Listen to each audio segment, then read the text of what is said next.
Hello everyone, સ્વાગત છે આપ સૌનું મારી યુટ્યુબ ચેનલમાં. આઈ હોપ તમારી જુનિયર નિરીક્ષકની એક્ઝામની તૈયારી સારી એવી ચાલતી હશે. હવે આજના લેક્ચરમાં આપણે વાયરિંગ જે આપણો આજનો ટૉપિક છે એના વિશે ચર્ચા કરવાના છે. જુનિયર નિરીક્ષકમાં તમને ખ્યાલ જ હશે કે ઇલેક્ટ્રિકલનું જે પોર્શન આપેલું છે એમાં વાયરિંગનો પણ એક ટૉપિક સબ્જેક્ટ એડ કર્યો છે.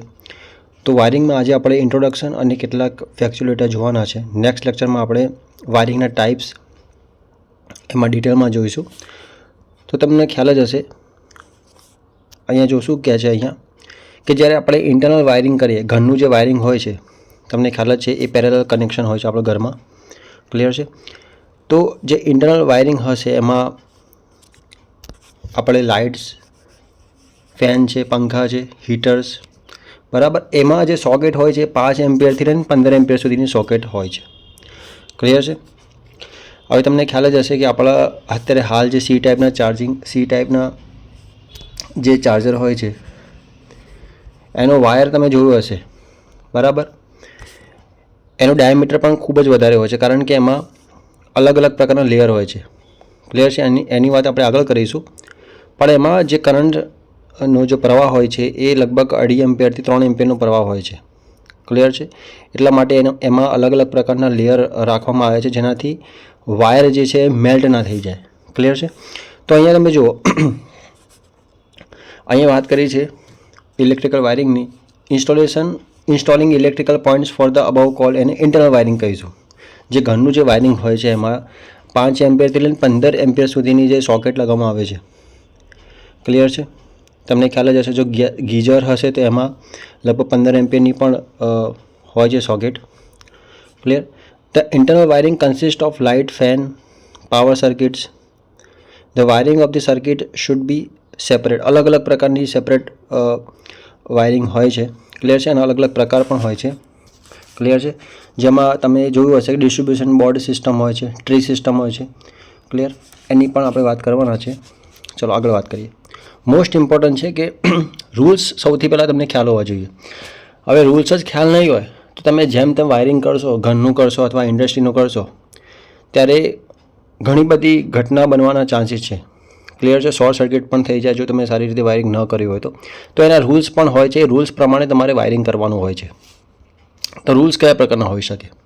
તો અહીંયા જો સૌથી પહેલો રૂલ્સ આપેલો છે, અહીંયા સૌથી પહેલાં શું કીધું છે? The height of the energy metre. Height of energy metre જે છે એ ફ્લોરથી કેટલી હોવી જોઈએ? 1.5 મીટર જેટલી હોવી જોઈએ. ક્લિયર છે?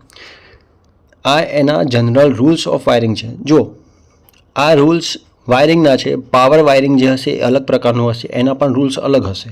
એટલે તમારે જોવાનું છે અત્યારે વાયરિંગ વિશે.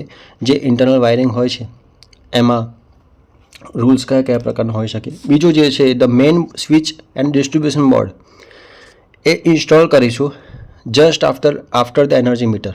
મતલબ એનર્જી મીટરને ઇન્સ્ટોલ કર્યા પછી જો જીઈબીના જે અધિકારીઓ આવશે એ એનર્જી મીટર ઇન્સ્ટોલ કરશે. એના પછી the main switches and distribution board should be install just after the energy meter. Clear છે? ચલો નેક્સ્ટ વાત કરીએ. The main switch and distribution board should be equipped with fuse unit. તો જો અહીંયા શું કહે છે? ધ મેઇન સ્વિચ એટલે આપણે જો ભાઈ એમસીબીની આપણે વાત કરીએ. The main switch and distribution board should be equipped with fuse unit. Clear છે? આ લાઈન તમને ખ્યાલ આવી ગઈ હશે. પછી શું કહે છે? Sub distribution board should be use for distance room. જે આ બોર્ડ હશે એ ક્યાં યુઝ કરવાનો છે? યુઝ કરવા માટે છે તો ડિસ્ટન્સ રૂમ માટે યુઝ કરવા માટેનું છે. પછી શું કહે છે? The light, fan, circuit end power circuit should B separate. આ અલગ અલગ જ હોવા જોઈએ. The light, fan, circuit end power circuit should B separate. અલગ જ હોવા જોઈએ. ક્લિયર છે? ધ લાઇટ, ફેન, અહીંયા શું કહે છે? The light, fan and 5 ampere socket for a circuit having not more than 10 points, 10 point કરતાં વધારે ના હોવો જોઈએ, અથવા 800 વોટ લોડ કરતાં વધારે ના હોવો જોઈએ. યાદ રાખજો, બહુ ઇમ્પોર્ટન્ટ છે. એમસીક્યુમાં પૂછાય છે આ ક્વેશ્ચન, વારંવાર પૂછાય છે કે લાઇટ, ફેન અને 5 એમ્પિયરનો જે સોકેટ આપેલો છે એ સર્કિટ હેવિંગ વધારે ના હોવી જોઈએ.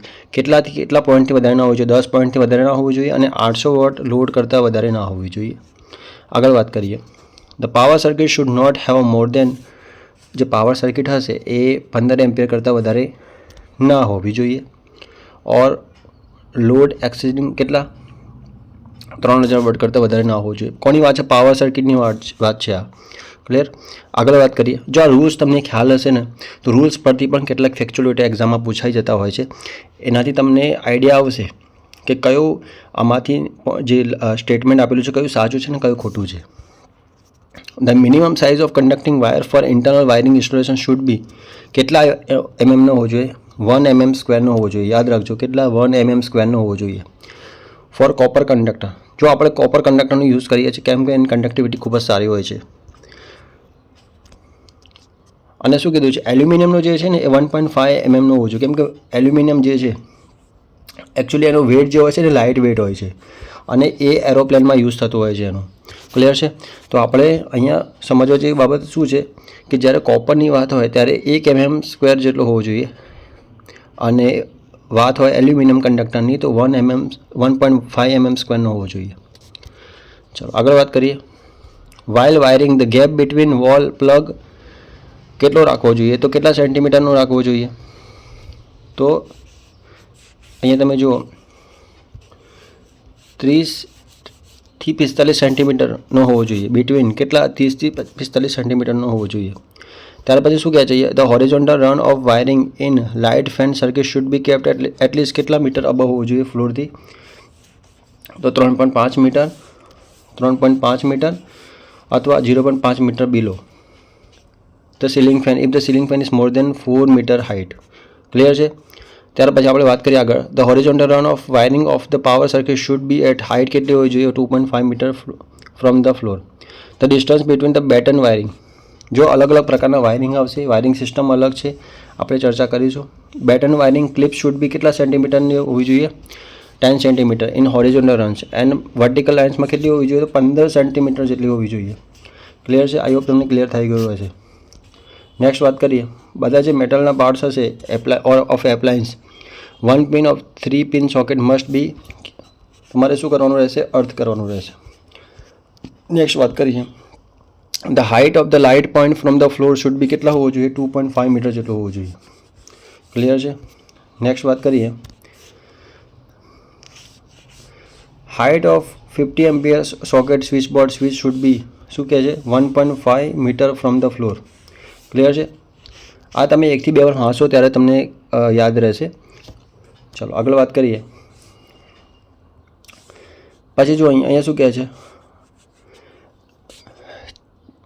14 SWG GI વાયર એ એની વાત કરીએ આપણે should be use entire wiring earthing.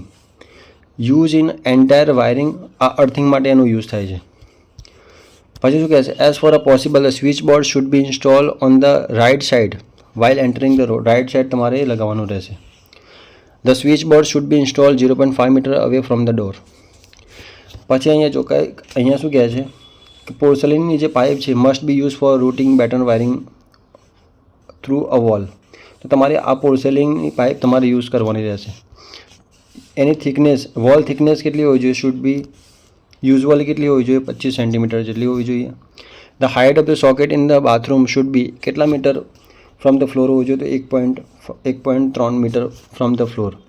Separate switches and socket should be install for air conditioner and wiring should be also be separate. જો હવે વાત કરીએ આપણે તો general rules for powering wiring. બરાબર. તો જ્યારે ઇન્ડસ્ટ્રીમાં આપણે વાયરિંગ કરતા હોય તો કયા કયા પ્રકારનું આપણે ધ્યાન રાખવાનું છે, કયા કયા પ્રકારની સેફટી રાખવાની છે. તો આ રૂલ્સ તમારે ફરજિયાત તમે ઇન્ડસ્ટ્રીમાં જશો અથવા તમે જો વાયરિંગની જે મેન્યુઅલ હશે એ વાંચશો તો બી તમને ખ્યાલ આવી જશે કે general rules four power wiring કયા કયા પ્રકારના હોય છે એમાં રૂલ્સ. એના power cable installation heavy gauge metal conduct pipe which is rigid and flexible should be used for carry the conductor. Switches distribution board start should be have a metal casing. બરાબર છે. All switches distribution board starter etcetera should be install in iron and boards. Clear છે. There should be no joints in the cables inside the joint કરવાનું નથી. બરાબર. Inside the conduct pipe at least 2 ground connection should be use for the motor. બે ground connection તમારે મોટરમાં રાખવાના છે. The motor switch and starter should be install near the motor. બરાબર છે. The motor must be install on the constructed foundation. The main switch distribution board motor switch and starter are install on the wall or on a stand. Clear છે. If switch boards distribution board etcetera are install on a stand then there should be of at least કેટલા metre હોવું જોઈએ, open space હોવી જોઈએ behind the switch board, તો 0.70 metre. Motor should be also be position at least કેટલા metre away from the wall હોવી જોઈએ, તો 0.70 metre. The height of the main switch distribution board motor switch અને સ્ટાર્ટર કેપ્ટ કેટલા metre away હોવું જોઈએ, 1.5 metre from the floor. The height of the floor from the constructed foundation કેટલા centimetre વચ્ચે હોવી જોઈએ, from 20 centimetre to 50 centimetre. The horizontal run of wiring should be 2.5 meter from the floor at the height of the main switch. અને if wiring is laid through the underground trench, the depth of the trench કેટલા centimetre હોવું જોઈએ, 20 centimetre. લાસ્ટમાં જે આપેલું છે minimum size of conductor and power wire installation should be 1.25 mm² for copper અને aluminium માટે 2.5. ક્લિયર છે. આ વાત કરી આપણે રૂલ્સની વાત કરી. નેક્સ્ટ લેક્ચરમાં આપણે વાત કરીશું કે ઇલેક્ટ્રિકલ વાયરિંગના ટાઈપ્સ ડિટેલમાં જોઈશું આપણે. ઓકે, તો મળી નેક્સ્ટ લેક્ચરમાં. Thank you for watching this video.